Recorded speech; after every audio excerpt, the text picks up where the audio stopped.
এরম থাইকা এরম হইছে চুরি কইরা ধরা খাইছে। বিষয়টা হইছে সুটা কিবা ধরলাম। ভিডিওটা সম্পূর্ণ দেখুন তাহলে বুঝতে পারবেন। হে গাইস আসসালামু আলাইকুম। তো আজ সকাল ঘুমার থেকে উঠতে সিধা হলাম একটা বিল্ডিং এর নিচে। আর বিল্ডিং টা এরম মুসা বানাইছে। আমি একটা 1.5 ফুট মানুষ বিল্ডিং এর মধ্যে এটা খার হইছি, কিন্তু সিধা হয়ে খার হইতাছি না। সিধা হলে বিল্ডিং এর সাথে মধ্যে গেরা গাট্টা বাজা যা। মানে হাই ফাই লেভেলের বিল্ডিং বানায় বই রইছে তারা। সেটা খুললে কইতাছি ভিডিওটা দেখুন। এটা একটা বাথরুমের বিল্ডিং, মানে 7 বাথরুমে। তো দুইজন হেলিকপ্টার লয়ে এরে উঠে হলাম ছাদের উপরে। পুরা লগে লগে একজনে লাগাই দিলাম কুবাকুবি করবার লাগিয়া।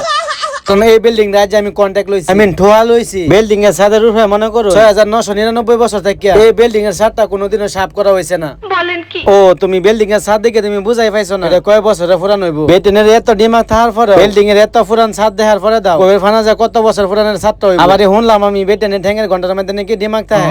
এত ডিমাগ থাকার সত্য যদি জানেরা না বুঝো তাহলে বুঝবো কেটা বিষয়টা। এই টেঙ্গি রাজ্যে 16 বছর আগে বয়সে অন পর্যন্ত সাফ করা হইছে না। আমি ভাবছি না জানি কত মাড়ি আছে এটার ভিতরে। পরে উঠটা খুললে দেখি এক ফাসাল বাজবার মতন বালু জমা হইছে।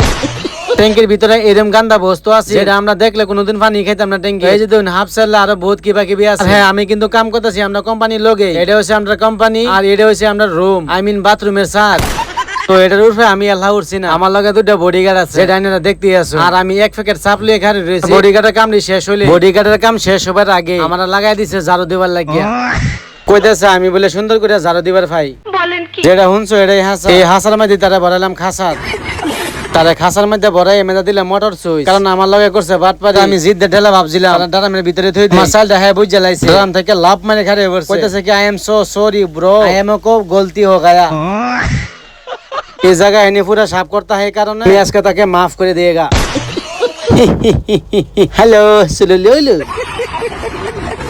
দেখুন সে কারবারটা হেরে একবার বা করে দিছি ড্রামের ভিতরে থেকে। মানে আবার গিয়ে হেডার আমি ভিতরে বই রইছি। চিন্তা করছুন হ্যাঁ চুরি করবার লাগে ড্রামের ভিতরে ঢুকছি। বলেন কি? মানে ড্রামটা সাফ করছে দেখে হ্যাঁ চুরি করে লাগবো। ফানি সুর ধরলাম গাইস। গাইস আজ যে ফানি ব্লগটা এনে শেষ। Like comment share my video.